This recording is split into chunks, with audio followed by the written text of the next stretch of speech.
Hi, I'm Dave Vickers and welcome to Photo Show. Today we're going to do another Lightroom tutorial and we're going to be looking at the presets within Lightroom. So I've opened up this photo here. It's taken in Aldeburgh in Suffolk on the beach, and this is a piece of artwork. And as you can see at the moment, looking at the basics panel here, everything is set to 0. So I've done absolutely nothing to this photo. It's straight as it is out of camera. Now, one of the things that's contained within Lightroom is Lightroom presets. And these presets can give you basic looks of images. And I'd always say with any preset to use them as a starting point. Don't have your preset as the be all and end all. So let's have a quick look at what the presets are in Lightroom. If we come across to the left hand side here, we've got our little navigator window here. Then we've got a number of drop down menus: presets, snapshot, history and collections. And what we're looking for is the first one here that says presets. So if we click on the arrow, that's now going to give us a drop down of the presets that are included within Lightroom.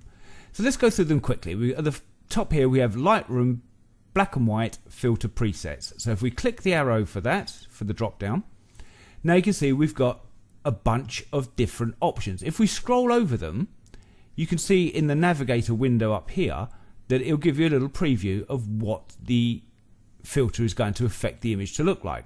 So the blue filter will look like that, high contrast blue filter like that, green filter like that, infrared like that, orange filter, red filter, red high contrast filter and a yellow filter. So you got a rough idea of what they're going to look like. So looking through the previews, don't think the blue filter is going to work for this, don't think the high contrast blue one, the green one may, infrared, it's quite a specialist thing. I actually like the look between either the orange or the red filter. So let's click on the red filter.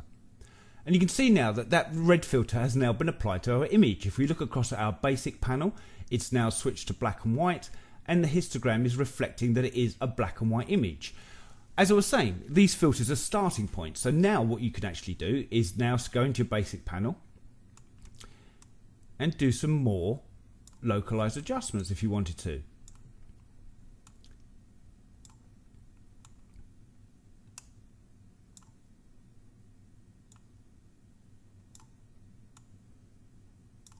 So there we go, we've taken what was the original red filter preset and we've made some adjustments to that. So if I press the backslash key on the keyboard now, that's where our image started off before any work was done on it. That's where our image is now, where we've added the red filter and we've then done some adjustments. So let's reset this image. We're back to where we started. Let's come back over to our presets filters over here. So we've seen that section. Let's go for the next one down. We have Lightroom black and white presets, and once again we can hover over and check in the navigator window above here and see exactly what the look is going for. And as you can see, once again we've got a bunch of different options. So if we go black and white look 2, that's given quite a high contrasty look, and you can scroll through these and just test them and see how you feel they look. So there we go, not dissimilar from the one we had before. Let's reset again.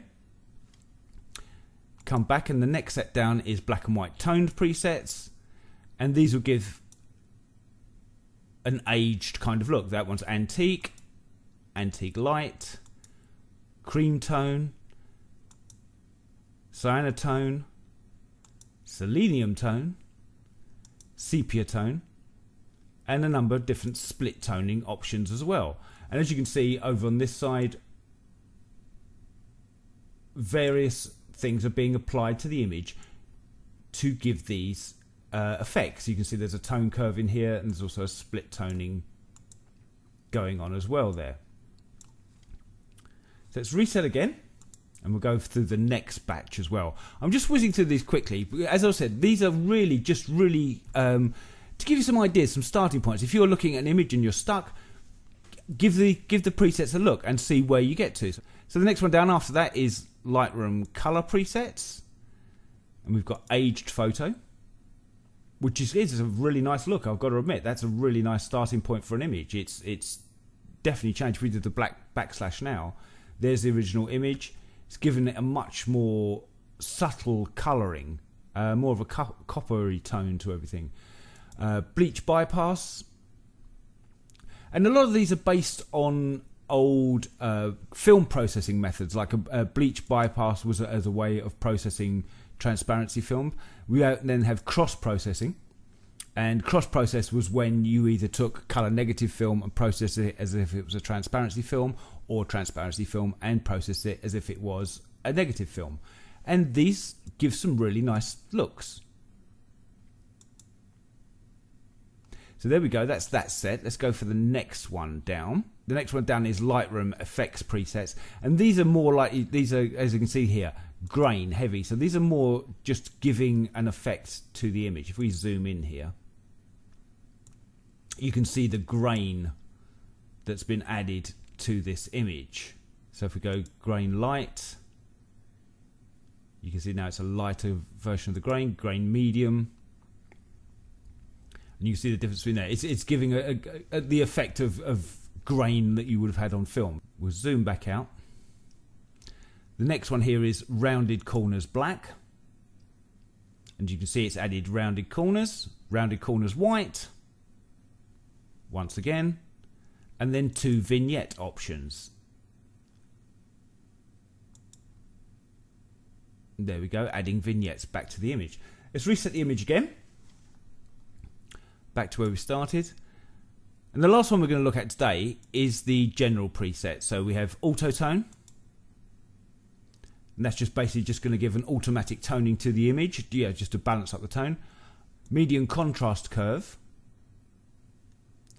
punch, and these are much more just using the curves. Next one down would be used for sharpening faces, as it says, sharpen faces, sharpen scenic, and zeroed, which is basically taking us back to where we were. So that's the presets that are contained within Lightroom. But what if you want to create your own presets? Now, there are plenty of people online who will sell you preset packages, but I'll just show you now how easy it is to create your own presets. If you have a collection of settings that you really like that work on a photo and you want to apply those to other photos, if you create your own preset, you can apply those again and again and again. So as I said, this image, now we've reset it, we're back to the original start. So if I do a few changes on this and make it how I want it to look, we can then save it as our own preset. So let's start by upping the exposure slightly. We'll add a bit of contrast in as well. Let's bring the highlights down, and we'll bring the shadows up. I'm going to adjust our whites, holding down Alt and clicking Alt Option and clicking the slider. Just a little bit of whites in there, and then drop the blacks down again.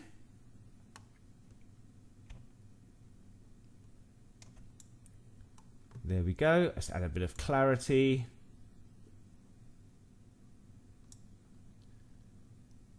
And just for the sake of argument, let's drop the vibrancy down a touch. Okay, so I've changed these settings now, and I've got the image looking different. If we press the backslash key, we can see where we started. That's where the image started, and that's with the little bit of work I've already done.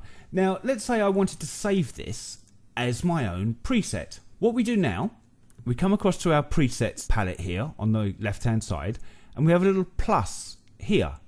And if you hover over that, it says Create New Preset. So click that. And that's going to open up this window here. At the top here, we have a box where we can name our preset. So if I just call this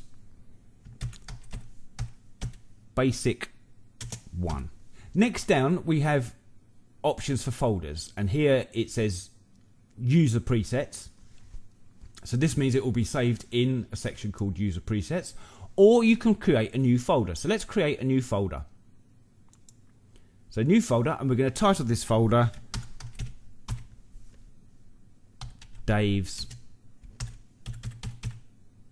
Presets.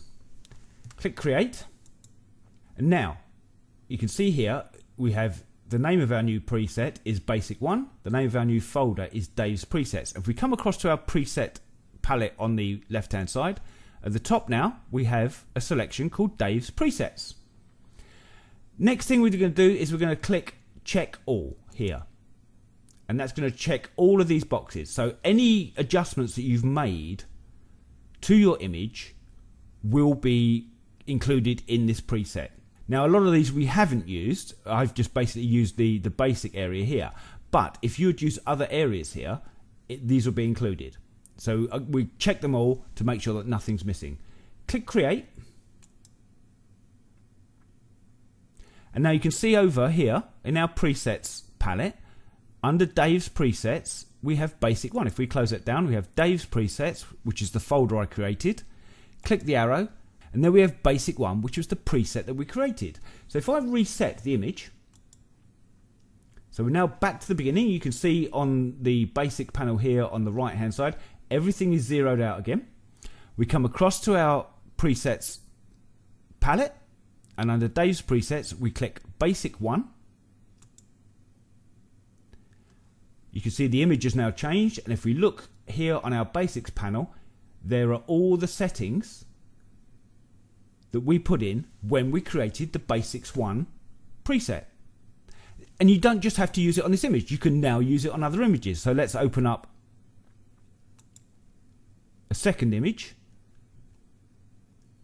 And this image again, you can see here, is all zeroed out, it's completely untouched. If we click basic 1, there we go. It's applied exactly the same adjustments that we saved using the previous image. And this can apply to any image you like. So let's have a look at another image, and we'll create another preset here. So this is again in Suffolk. This is a place called the House in the Sky.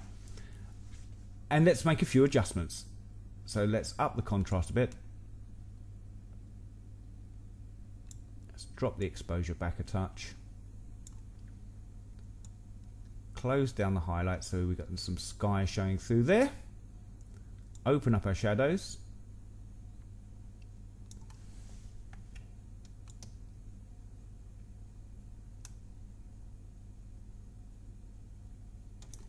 Adjust the whites. Adjust the blacks. Let's again bring the vibrancy down a touch.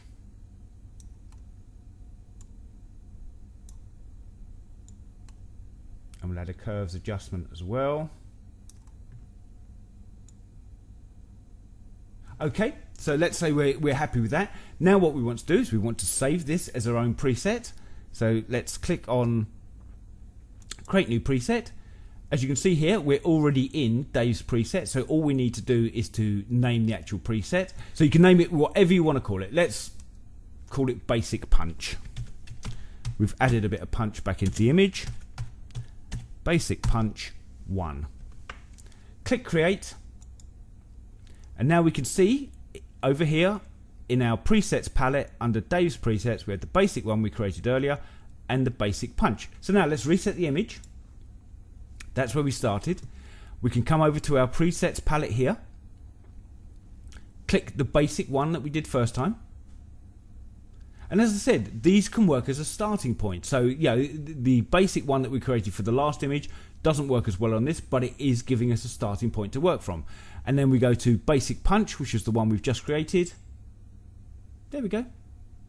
And that's all there is to it. With the presets, you can add as much or as little as you like. So anything you want to do with an image, any adjustments you want to make here, if you like the way it's looking, create a preset for yourself, save it in your presets folder over this side, and you can use it on images over and over again, and it will save you a fortune in buying people's preset packages.